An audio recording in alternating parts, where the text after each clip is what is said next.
Congratulations, Kim, and I know her family is here tonight, and I had a chance to chat with them and know how proud they are. It caused me to remind them, and I'll remind everybody, that even though they have one daughter that wasn't able to be here tonight for Kim's award, we are videotaping this event, as you see, so you'll be able to catch that, and all the friends and family, or if they have if you want to hold David to a particular point after listening to the governor, you'll be able to go back and see that live and hit that replay button. It is time to introduce the speakers that you've come to talk to, and I have the opportunity to introduce somebody that all of you see his work every week, every day, but you don't often necessarily get to see him behind a podium. He's more comfortable behind a keyboard. And we have talked him into moderating tonight's panel discussion. So let me introduce someone that we're extremely proud to have associated with the Business Record, our editor, Jim Pollock.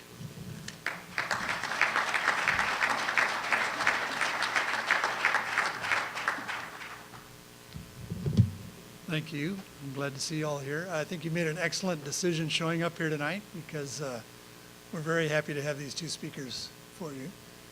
These are guys with unique and in-depth perspectives on the economy, two different angles that they're going to share with you. And we'll hear them one at a time. And then when they're done, we're going to leave a little time for questions. I encourage you to take advantage of that opportunity.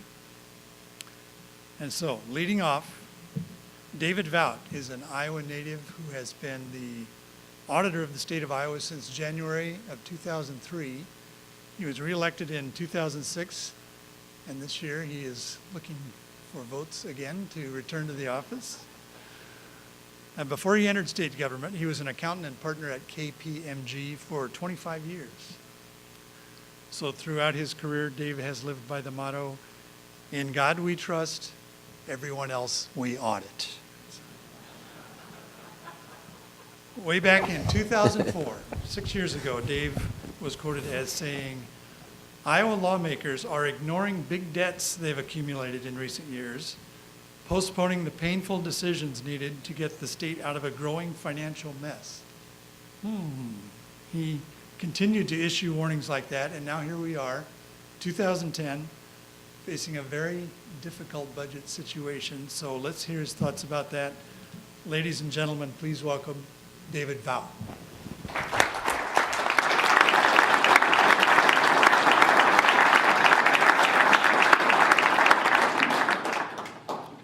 It's a pleasure to be here with you.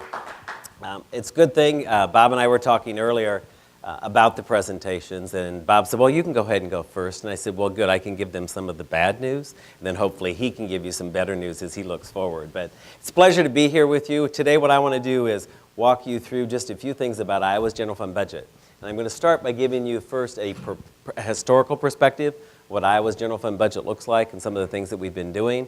That will help set the stage as I walk you through some numbers on the fiscal year 2010 budget that we're in currently. And then I'll even give you a glimpse of what the fiscal year 2011 budget looks like and some of the challenges that we're going to be facing.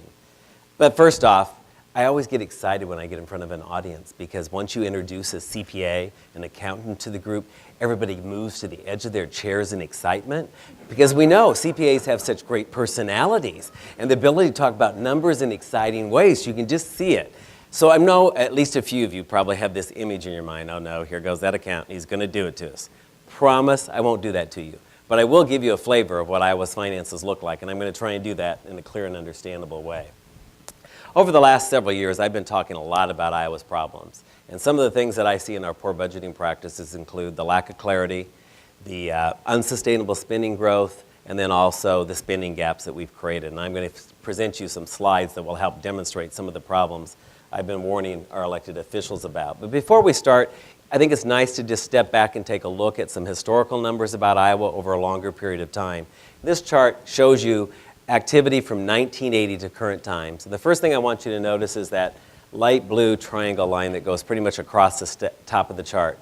You'll notice that is on the right-hand side, Iowa's population, about 3 million people. So from 1980 to today, the number of citizens that we're serving here in Iowa really hasn't changed. The next line to notice is the blue diamond line, starts there at the bottom graph, has just a nice steady increase. That is 1980 general fund expenditures adjusted for inflation. So if our spending was only going up to the tune of inflation, that's where we'd be at in the more recent years. Next one to notice is the red box line. And notice that starts at the bottom of the graph and goes all the way to the top of the graph. That's Iowa's true total spending for general fund services, the true total cost of providing services to Iowans. And the last one to note is the green circle line. That's Iowa's revenue stream.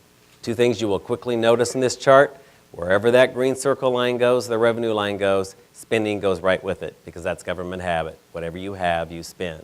What I think is really interesting, if you look from 1980 to the mid-1990s, look how closely that blue diamond line, inflation-adjusted costs from 1980, stayed with the red box line, true total cost. Stayed very much in tune, is what you would expect because generally your revenues are only going to grow to the tune of inflation too, unless you change the structure of those. So we've really found some interesting examples because we lost control over inflation-adjusted costs.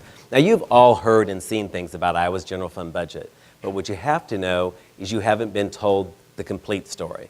And this chart will help demonstrate that. If you take a look at that first column of numbers, reported expenditures, that is Iowa's general fund budget. So whatever you hear or see through the media, that is the set of numbers that they're talking about.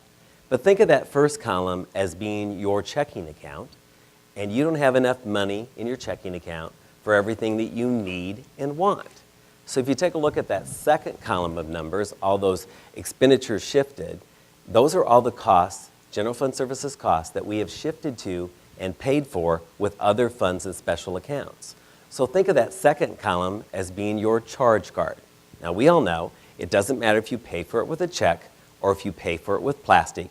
It's still an operating cost, and that's what I've reflected over on the right-hand column. That's what the true total cost of providing general fund services has been. Main thing to note from this chart, there's another 6 to 10% of general fund services costs that no one's talking about because we're only talking about our checking account costs, and that really distorts the numbers when people are talking about what's taking place. The other thing that creates is confusion. That's why you hear people talking about, did spending go up 5%? Did they go up 10%? Depends on which column of numbers they're talking about. It really distorts activity. When you step back and look at today's financial situation that we're facing, one of the things you have to look at is what's happened over the last couple of years. This chart shows you in the original budgets adopted for 2008 and 2009, top half of that chart shows you revenue was budgeted to grow 9.8% in a 2-year period. So about 5% annual revenue growth. Very good revenue growth. The problem is, in that same 2-year period, you will see that spending was budgeted to grow 15.3%.